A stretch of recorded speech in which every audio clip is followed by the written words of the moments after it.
I was heading to Kelly's to get a coffee like I do 1,000 times a day, and thank God I saw them before I went in. What did you see exactly?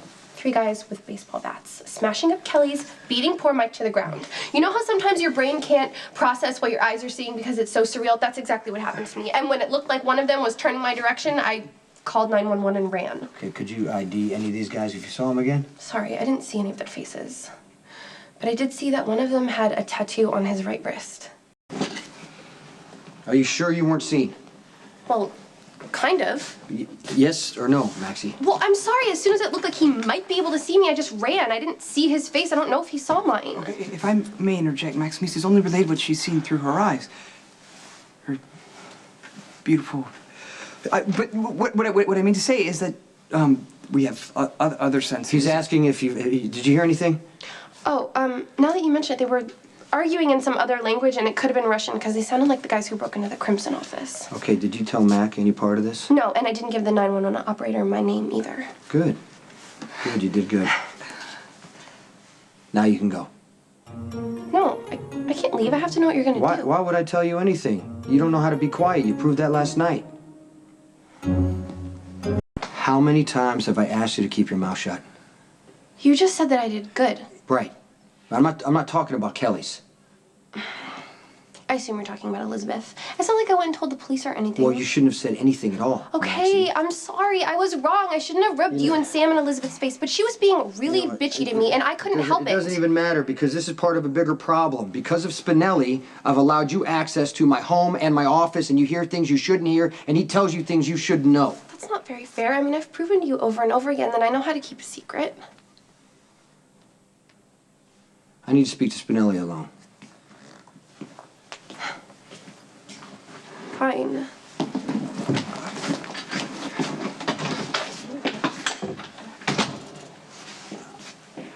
I apologize for Maximise's lapse in judgment. You know, she's a very passionate creature, and sometimes her emotions override her common sense. But I promise to avoid exposing her to any further inner workings of the business. If you could just find it in your heart to allow me to retain her as a friend. Okay, I'm not here to dictate your friends, okay? I'm just telling you, be careful, because Maxie has a little bit of Carly in her. They don't think any further ahead than the last person who upset him and how to get even. And innocent people get caught in their fallout. I am not going to let Elizabeth be one of them.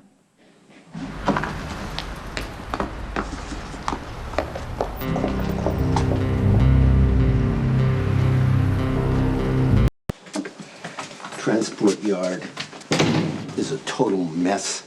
They Molotoved everything, the trucks, the cargo waiting to go. It's completely unsalvageable. What about the guards? Morgue. Yeah, this is going to get a lot worse before it gets better. The Karpov organization is determined to cut Mr. Corinthos off at the knees. They want to isolate him. They want to make sure he has nowhere to go.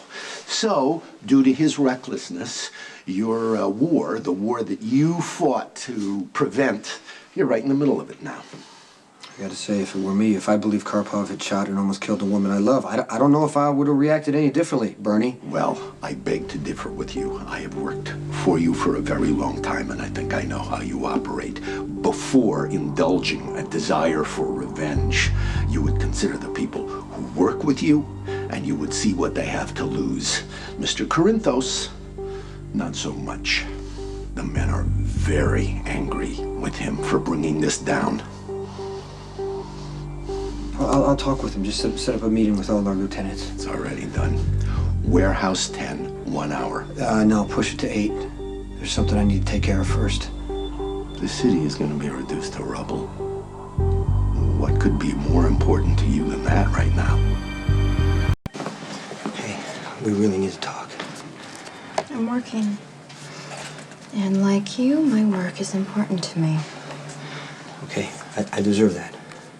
But a lot's happened, and I really want to tell you about it. Please? I'll wait. Okay, I'll wait on the roof. You just meet me during your break, okay?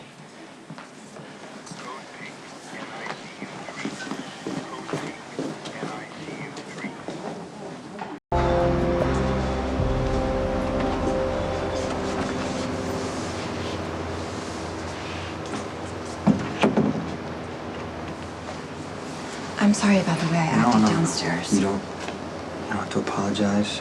Okay, you don't have to explain. I'm the one who bailed on you. You're hurt and you're mad. And you have every right to be.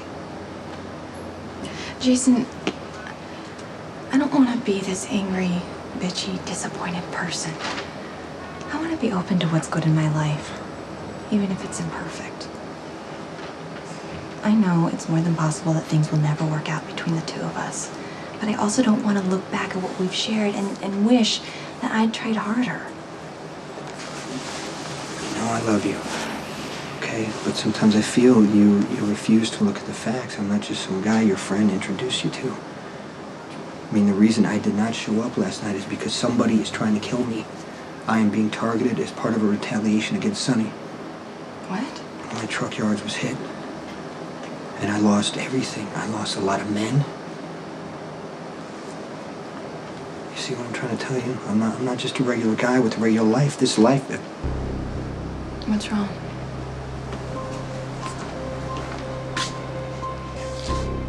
You see that glow a few blocks away?